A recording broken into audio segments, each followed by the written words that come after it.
Okay, so we've got a really nice looking slick folding quad, and like I said, 2017 is the year of the folding quads. This is the newest one out from Eachine. This is the E52, but this one is a TX, so it actually comes with a transmitter as well, and you can attach your phone to it as well, and I'll run through that as we go through. First time I'm going to just fly out just with the transmitter, just to show that if you wanted to learn how to fly, you don't need all the FPV or your phone or anything. It's a really nice quad, and like I say, sort of folds down really small, just about the size of a phone, and the arms fold out. Make sure they fold right out, they're not sort of back at all. They don't really click into position, and if you have an impact they'll fold back out the way, hopefully. The props are really flexible and they're quite small, and you get a spare set of props with it as well, which is rather good. The battery is held in a sort of battery cage. It's not really a proprietary one, though it appears it is when you first look at it. Actually, you've got a JST connector and it's a single cell, and I'm going to get that out when I get back inside and actually have a look at it, because that would be quite easy to replace, which is really handy. Though you would have to sort of swap it in the field or get another battery cage just to make life easier. Simply slots into position. The lens is really nice as well. It's tiltable. It doesn't click into position, but unusually it actually points upwards, so when you actually pitch forward you'll still be able to be looking forward rather than looking straight down at the ground, which is what they normally do. So let's just take it out for this first flight after I've had a quick run through the transmitter. Nice, it's a toy grade transmitter, quite comfortable in your hand. It hasn't got the grips around the back, but and it does feel quite a cheapy plastic. One thing about the quad is it's got this lovely lush finish, and it's really smooth, very sort of expensive feeling plastic. It really isn't. It sort of flexes and everything.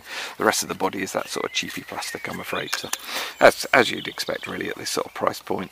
Run through the transmitter. You've got speed rates here. You've got 3 different speed rates, and it's cyclical, so you just click it. It starts off always in low, intermediate and then high. You'll get a flip button here, and this one only flips when it goes right or left, so basically on the roll it won't flip forwards or backwards.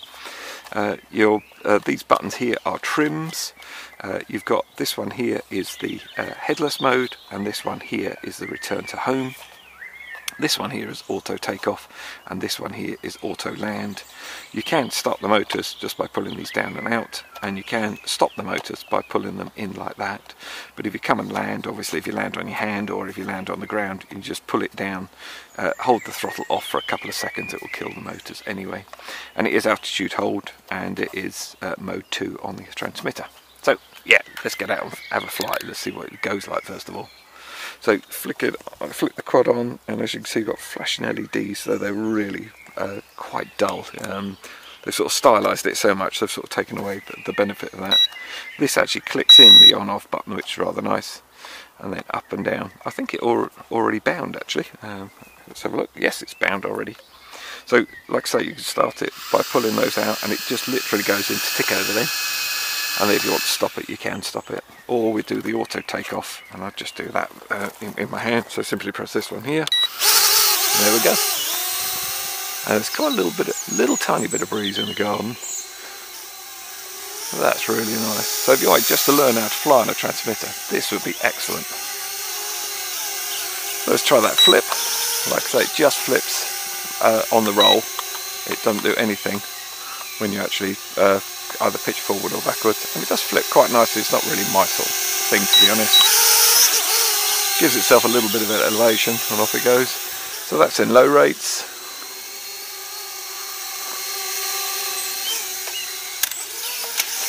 Cool.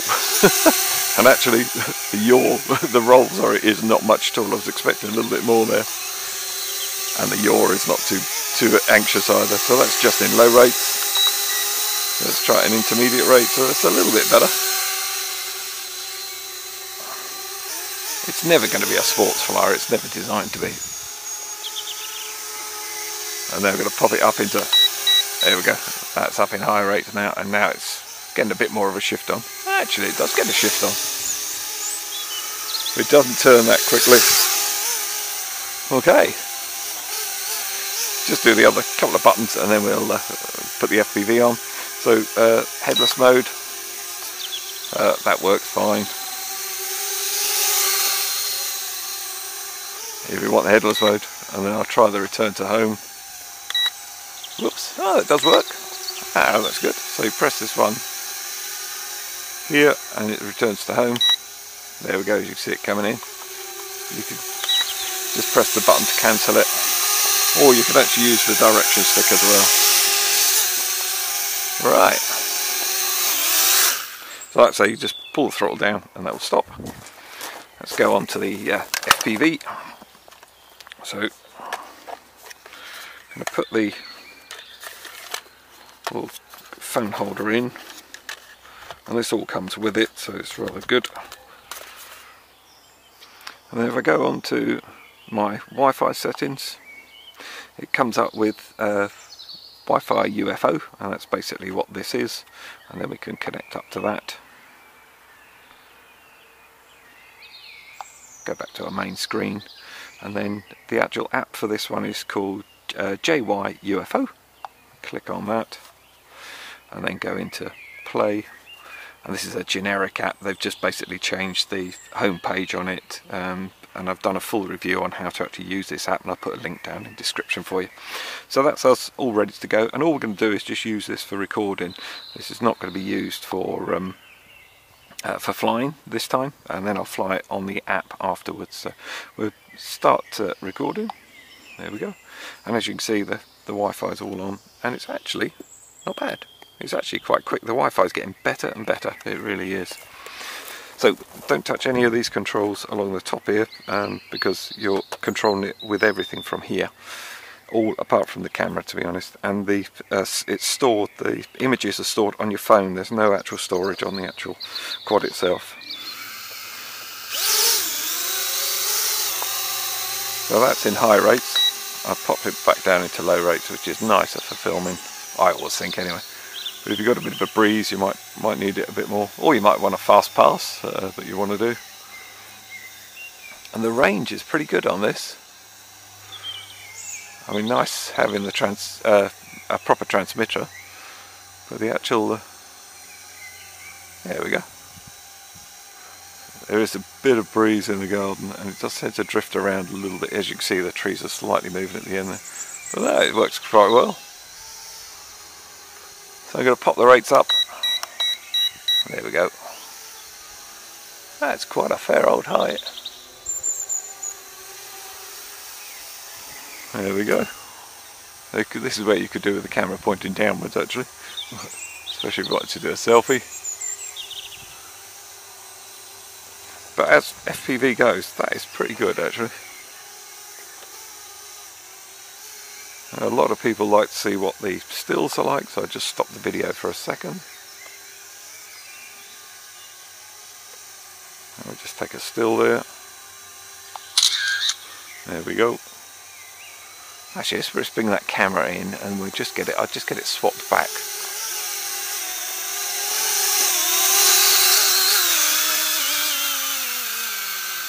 Oops, thank you. So I'm going to point it downwards this time. And we do the auto takeoff. Let's see how that downward facing camera works. Oh, it really does face downwards.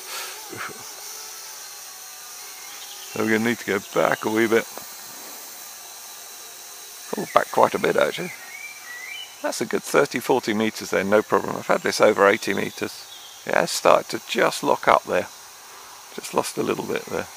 Wow, that is quite... Yeah, there we go. So we're literally more or less over our heads. I'd sort of go halfway between those two positions that we had it in. That's it. There we go. I'll start the video again.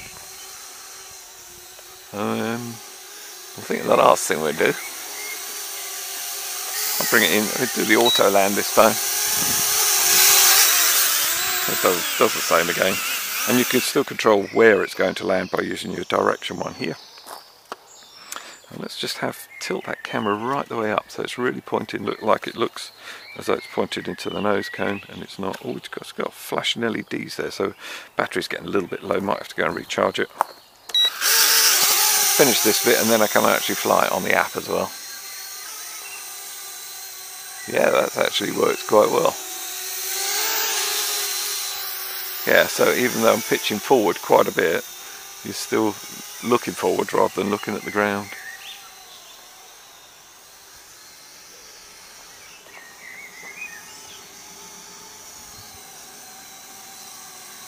Yeah, so that works quite well actually.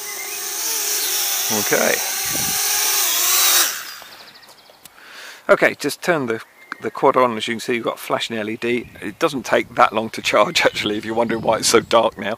I've come out more or less at dusk, so you can actually see the LEDs working a bit better. I thought I'd just give it a go on the Wi-Fi now. Because we've already gone into the app and the Wi-Fi, your phone should pick it up. You shouldn't have to go back into your settings again, so all I need to do is launch the app. And then it should pick up straight away. Yep, really quick. You still get flashing LEDs until we actually turn the controls on, because at the moment you could still be using the transmitter. Now when I do that, the LED should stop flashing. There we go, and you can see the red one on the back as well. So now it's actually bound to my phone, and the rates are really low in this, and it starts in 30%, and I'll go through how we change those in a second. Let's just record, and then to start the motors, you simply press this one. It starts, you get a flashing LED until you actually go into rise, and that's us away. It's very gentle, that's full pitch, so I've got a tiny little bit of wind behind me. I kind of wish I hadn't said that. Honestly, there is wind behind me. And it's blowing it, it's really struggling against it. It can't even go up against it, and it is really tiny. So I'm going to pop the rates up to 100%. Whoa, you see how much that wind's catching it. That's it. Actually, quite a nice little flyer I'm not huge on the apps, but they do have their places. They're quite handy. Well, it's actually quite cool. Yeah, that's good. I've got flashing LEDs because I've actually been out playing with this before, so quickly run through it. You can also fly it on your gyro on your phone as well. Just simply press that one, and then as you tilt the phone forward, it will tilt forward, back, right and left. You got altitude hold, and I've done a full review on how to use this app anyway, so there's no problem there. So you've got altitude hold, and you can use all your functions. With altitude hold, I'm just going to turn off the gyro. With altitude hold, you also get an emergency stop, so you can just literally hit that. It kills your quad stone dead, which is one way of stopping. Not highly recommended, I must admit. And when you've got altitude hold on, you can also press this one, which is an auto takeoff, and you've got an auto landing as well. And you can still control where it's going to go with the actual direction one. And you've still got your original sort of start the motors and do it yourself. And the other way to land is if you turn off the altitude hold, bring it back, and just literally kill the throttle right off. There we go, and then catch it, or however you want to land. Okay, so what's the finals on this? Well, I'm pretty impressed with it.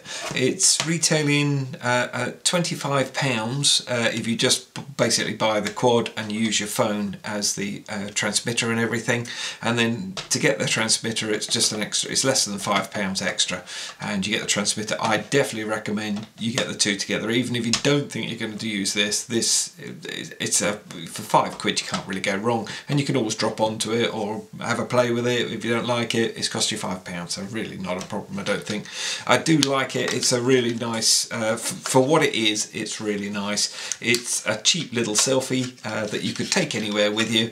You don't need the transmitter, just use it on your phone as I've showed. The camera angles is quite good, so you can change it around. Camera quality, it's never going to be good at this price, is it?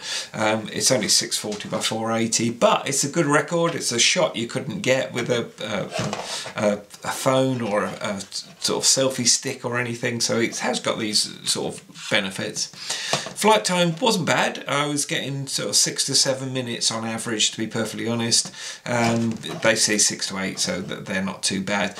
On the Banggood site, I've just got to say, there is loads of photographs that give the illusion that they're taken on this. Don't be fooled. This cannot produce the quality of shots they're showing on their website.